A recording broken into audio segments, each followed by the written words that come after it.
সালে যখন রোহিঙ্গা ইনফ্লাক্সটা হয় তখন আমি ছিলাম একজন স্টুডেন্ট, এবং ওই সময়কার যে গল্পগুলো মায়েদের দেখা যাচ্ছে বাচ্চা ডেলিভারি করতে গিয়েই মারা যাচ্ছে, আবার এমন সময় ডেলিভারি হচ্ছে যে একেবারে ওপেনলি কোনো ধরনের কোথাও আবাসের স্থল নাই তাদের। এই স্টোরিগুলো যখন আমরা শুনতাম মানে খুব কানেক্ট করতো যে যদি আমরা মিডওয়াইফ হিসেবে সেই জায়গাগুলোতে কাজ করতাম।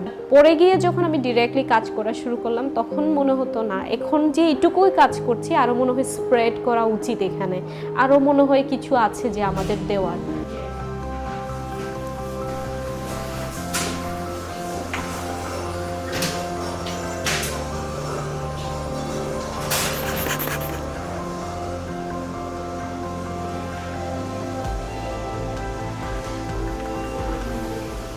রোহিঙ্গা কনটেক্সটে যদি আমরা বলতে যাই, একজন মিডওয়াইফ সাধারণত sexual and reproductive health care সার্ভিসেসগুলো দেয়, যার মধ্যে আপনার ইনক্লুডেড আছে হচ্ছে ANC, intranatal care services, postnatal care আছে, এবং নর্মাল যে ডেলিভারিগুলো আছে সেগুলো মিডওয়াইফরা কন্ডাক্ট করে থাকে। পাশাপাশি ফ্যামিলি প্ল্যানিং সার্ভিস দেওয়া হয়।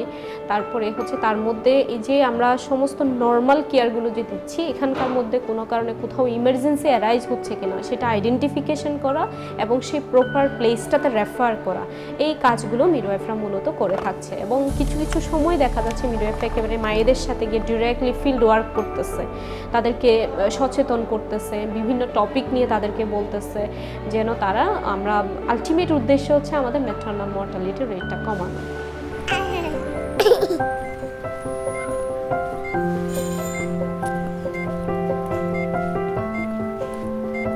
ওনারা হচ্ছে খুব কনজারভেটিভ, মানে ওনারা বাসার বাহিরে যে বের হয়ে একটা জায়গায় গিয়ে ডেলিভারি করাবে বা মিডওয়াইফদের হাতে ডেলিভারি করাবে এই জিনিসটাকে ওনারা মানে বলতে গেলে খুব একটা পজিটিভলি নেই না। শুরুতেই যদি মানে বিভিন্ন হেলথ কেয়ার ফেসিলিটিসগুলোর একটু যদি ডাটা নিলেই দেখা যায় যে 0 ছিল, 1 ছিল, এখান থেকে এখন বাড়তে বাড়তে আমরা মোটামুটি কিন্তু খুব ভালো অ্যামাউন্টের একটা ডেলিভারি আমাদের মিডওয়াইফদের দ্বারাই হচ্ছে। তো এই যে কালচারাল সেন্সিটিভিটি, বিশেষ করে তারা পর্দা মেনটেন করাটা, এটা আমরা চেষ্টা করি ওনাদের যেন প্রাইভেসির কোনো হ্যাম্পার না হয়। আর মিডওয়াইফদের যে অ্যাকসেপ্ট করার যে ব্যাপার, এইটা হচ্ছে ওনাদের সাথে আস্তে আস্তে ইন্ট্রোডিউস হওয়া, মানে একেবারে শুরু থেকেই যে শুরু করা, ওনাদের কমিউনিটিতে গিয়ে পরিচয় হওয়া, আমরা অ্যাকচুয়ালি কী কাজ করি সেটা করা। এবং দেখা যাচ্ছে যখন ফেসিলিটিতে এসে তারা দেখতেছে আমরা তাদেরকে চেক আপ করতেছি, নর্মাল ডেলিভারি আরও ডেলিভারিগুলো হচ্ছে, ওনারা যখন একেবারে অনফিল্ডে দেখতেছে তখন অ্যাকসেপ্টেন্সের যে ব্যাপার সেটা কিন্তু ওনাদের চলে আসতেছে। এবং এখানে এখন আগের চেয়ে বলতে গেলে মারা এখন সচেতন।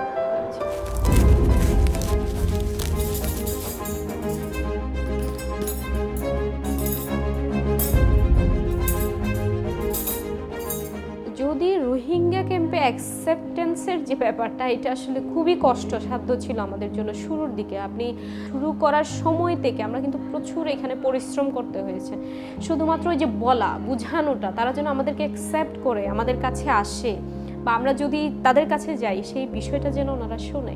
আমরা হচ্ছে বিভিন্নভাবে চেষ্টা করতাম সেই জায়গাটাতে, যেমন বিভিন্ন অ্যাওয়ারনেসের ব্যবস্থা করে, মিডওয়াইফ কি, কারা মূলত এই জায়গাটাতে কিভাবে কাজ করছে, এই সমস্ত বিষয়গুলো অনেক সময় দেখা যাচ্ছে একেবারে ডিরেক্টলি দেখাতাম যে মাদেরকে আমরা কিভাবে করছি দেখেন, কিভাবে ডেলিভারি করাচ্ছে, আপনি পাশে দাঁড়ায় থেকে দেখেন, আপনার যদি বিশ্বাস বা ভরসা করার মতো যদি সুযোগ হয় তাহলে আমাদের কাছে আসেন। সম্ভবত সেপ্টেম্বরের 3টা-4টা ডেলিভারি, এবং এই সময়টাতে এসে আমরা কিন্তু অ্যারাউন্ড 100 ডেলিভারি করাচ্ছি। যে তারা আসছে আমাদের কাছে, বিশ্বাস করতেছে আমাদেরকে।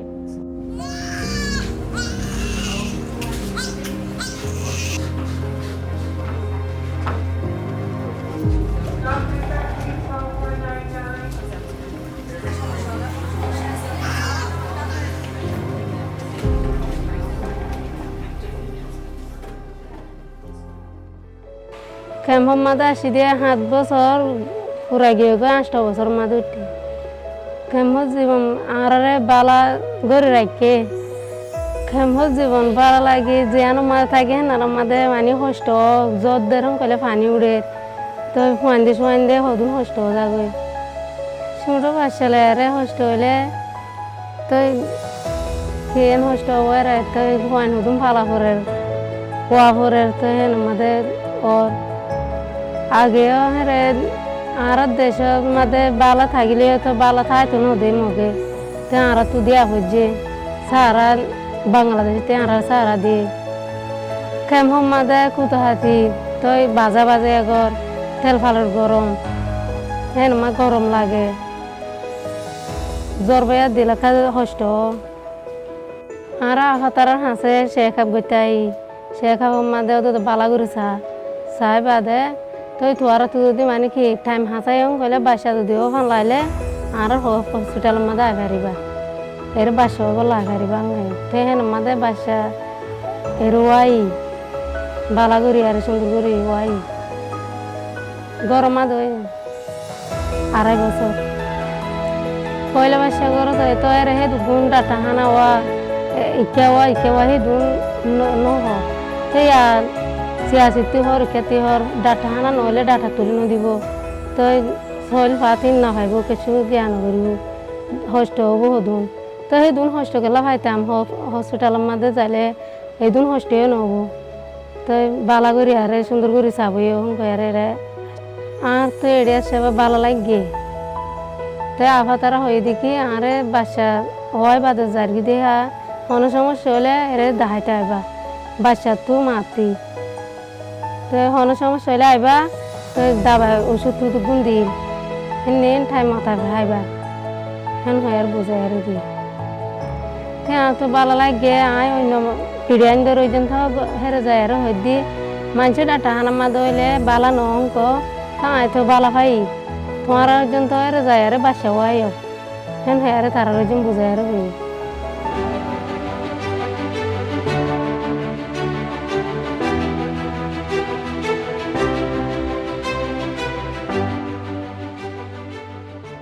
আমি চাকরি করতেছি হোপফিল হসপিটাল 6 বছর ধরে। রোহিঙ্গা ক্যাম্পে যারা আছে তারা মিডওয়াইফ বলে যে আমরা আসি এটা ওরা জানে না। সাধারণত আমি এই ক্যাম্পে মিডওয়াইফ হিসাবে আমাদের মানে ম্যাটারনিটির পুরো সেক্টর, যেমন হচ্ছে একটা গর্ভবতী মায়ের এনসি চেক আপ বলেন, ডেলিভারি বলেন, পিএনসি সেবা বলেন, আদার্স নিউট্রিশন, আদার বিভিন্ন ধরনের কাউন্সিলিং করতে হয় একটা মায়ের। যেমন গর্ভবতী মায়ের অনেক ধরনের সমস্যা থাকতে পারে। একটা মায়ের ধরেন ডেঞ্জার সাইন বলেন, নিউট্রিশন বলেন, তারপরে হচ্ছে হোম ডেলিভারি তারা যাতে না করে রোহিঙ্গা ক্যাম্পের ভিতরে, এটা বেশি করে হোম ডেলিভারিটা, এটা যাতে তারা চেক আপে না করে এটা আমাদেরকে ইনশিওর করি। এবং একটা মা যখন বাসায় ডেলিভারি করলে কী ধরনের সমস্যা হবে রোহিঙ্গাদের ভিতরে, তখন আমরা এই ধরনের সেবাগুলো দিয়ে থাকি যাতে মাতৃমৃত্যুর হারটাও কমে থাকে এবং মা এবং বাচ্চা দুইজনেই সুস্থ থাকে রোহিঙ্গা ক্যাম্পে। এবং আমরা মিডওয়াইফ হিসেবে আমার এটা দায়িত্ব, কর্তব্য, সেই অনুযায়ী আমি একটা মাকে কাউন্সিলিং করি। প্রতি বছরেই দেখা যায় আমাদের ওয়েদার খারাপ থাকার কারণে ঘূর্ণিঝড় হয়, অনেক বেশি বৃষ্টি, বন্যা, তারপরে হচ্ছে পাহাড় ধস, এ ধরনের অনেক কিছু হয়। আর রোহিঙ্গারা মূলত আমাদের পাহাড়ের উপরেই ঘর করে আছে, তারা অনেক রিস্ক এবং ঝুঁকিপূর্ণভাবেই তারা আছে। তখন সেই মাদের সেবা নিতেও অনেক অসুবিধাতে পড়ে যায়। আমরা মিডওয়াইফরা যে সেবা দেব তখনও আমরা অনেক বাধা বিঘ্ন হই। তারপরও আমরা চেষ্টা করি যাতে রোহিঙ্গা ক্যাম্পের ভিতরে বা আমরা মিডওয়াইফ হিসাবে যেভাবে আমাদের পসিবল হয় সেভাবে আমরা রোহিঙ্গা ক্যাম্পের মাদেরকে সেবা দিয়ে থাকি।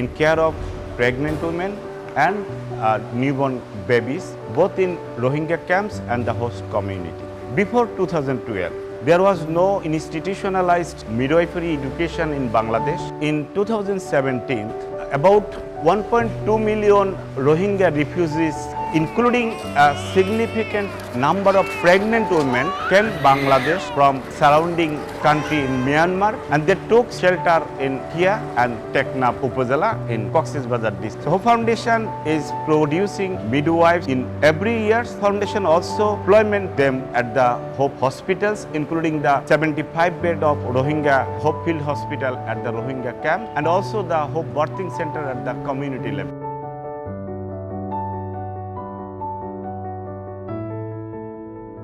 যে মিডওয়াইফ হিসেবে প্রথমেই গর্ববোধ করি যে আমি একটা মার সেবা খুব সুন্দরভাবে দিতে পারি, তখন আমাদের খুবই ভালো লাগে। মাটা যখন বাচ্চাটাকে দেখে হাসে তখন সে মাটাও যেমন হাসে, তার মনটা যেমন সুন্দর হয়ে আসে, তখন আমাদেরও আনন্দ লাগে।